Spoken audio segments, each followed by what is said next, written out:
Today, we're going to unpack a really radical idea from the theologian Timothy Keller. Seriously, it's a vision for community that flips everything we think we know about building relationships on its head. It's a community built not on natural friendship, but, get this, on enmity. It's a vision that is, well, both beautiful and incredibly challenging. But first, let's start with a feeling I think we all know.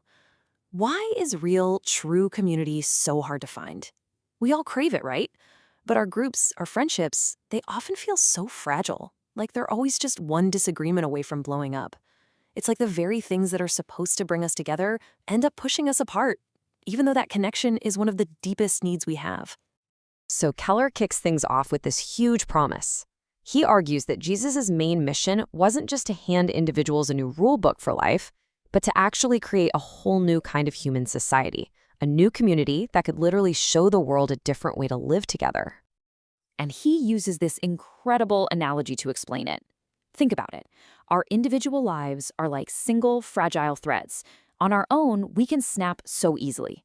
But when you weave us together into a true community, we create this social fabric that's not just beautiful, but unbelievably strong. So the promise isn't just about belonging, it's about becoming part of something resilient, something way bigger and stronger than any single one of us. And this isn't some abstract philosophical idea. It's part of our everyday lives. I mean, think about it. When you hear a song you absolutely love, what's the first thing you want to do? You got to share it with someone. Or how we see ourselves. It's literally impossible to build a self-image in a vacuum. You know, as Keller points out, you read these biographies of incredibly powerful people, and they're so often filled with this sad end-of-life realization that the only thing that really mattered was their relationships. Okay, so what makes this community so different? Keller says it all starts with the values of the people inside it. He describes it as a complete counterculture, one that runs on a totally reverse set of values from the rest of the world. Let's take a look at what that actually means.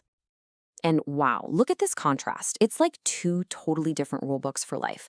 On one side, you've got the world's kingdom, which is all about chasing power, comfort, success, and recognition. But then Keller says Jesus' kingdom just completely flips the script. It embraces weakness, sacrifice, grief, even exclusion. And, you know, your first reaction is probably, why in the world would anyone choose that second column? I mean, it looks like a recipe for a miserable life.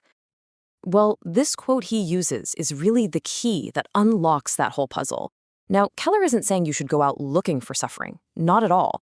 Instead, he says you should learn to prize what the world pities and to suspect what the world desires. It's a huge shift in your perspective. You don't go looking for weakness, but you prize what you can learn when you are weak. You don't turn down success, but you're suspicious of the hold it might have on you.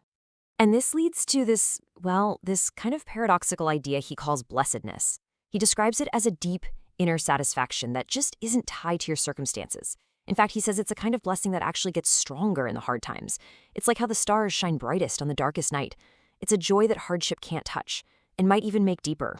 So here's the real payoff. When you adopt these flipped values, the result is this profound, radical inner freedom.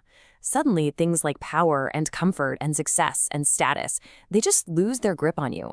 They don't define your worth or your security anymore. And that changes absolutely everything, not just for you, but for all your relationships. But this community isn't just defined by its internal culture. It's also defined by its completely unique relationship with people outside of it, especially its enemies. And this is where Keller offers a totally new way of thinking about something we talk about all the time: tolerance. So he starts by asking a simple question. What does it actually mean to be tolerant? You know, the common idea today is that it means you don't really have strong convictions, or maybe you believe that there's no such thing as real truth. But Keller points out that that view is itself a conviction. It's a truth claim that you're asking other people to buy into. So he redefines it. He says, look, tolerance isn't about what you believe. It's about how your beliefs lead you to treat people who disagree with you. Everybody has convictions. The real question is, do your convictions make you humble and gracious, or do they make you arrogant and oppressive? And then he breaks down this huge idea of loving your enemy into two really practical steps.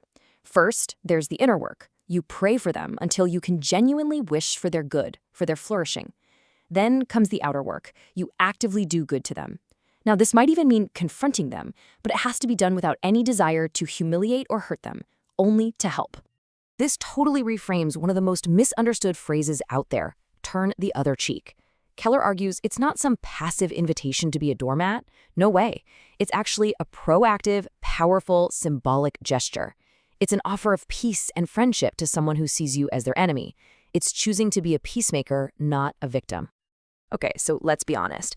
This all sounds impossible, right? I mean, reversing your values, loving your enemies, where does anyone get the power to actually live like this? Well, Keller says it comes from redefining one of the most basic religious concepts there is: sin. You know, most of us think of sin as basically breaking a list of rules. I don't kill, I don't steal, so I'm a good person. But Keller's definition goes so much deeper than that. He defines sin as any attempt at self-salvation. It's trying to be your own savior, your own God, whether you do that by being a good person and keeping all the rules, or by breaking them all and declaring yourself totally free. And this leads us to the absolute engine of this whole community, a core paradox. Keller argues that the Christian gospel is the only worldview that tells you two things at the exact same time. One, that you are more deeply flawed than you could ever imagine, or as he puts it, evil. And two, that at the exact same moment, you are more loved and accepted than you ever dared hope. You're both, sinner and utterly beloved child of God. And being able to hold those two truths together, that's the secret sauce. The ability to know that you are both deeply flawed and deeply loved is the engine that makes this entire community possible. It gives you this foundation of profound humility on one hand and unshakable security on the other. And that allows for a truly paradoxical kind of love. And that leads us to Keller's most stunning, most powerful conclusion.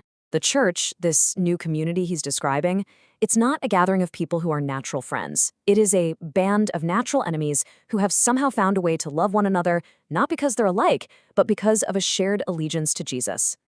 And this just brilliantly shows what sets it apart. I mean, think about it. Every other human community is held together by something you have in common: your race, your politics, your income, your hobbies. But this community is bound by something else entirely: a shared belief that they are all flawed, all in need of grace, and all rescued by the very same person. And so we're left with this final question. In a world that just feels more polarized and divided every single day, what could be the actual, real-world impact of a community like this?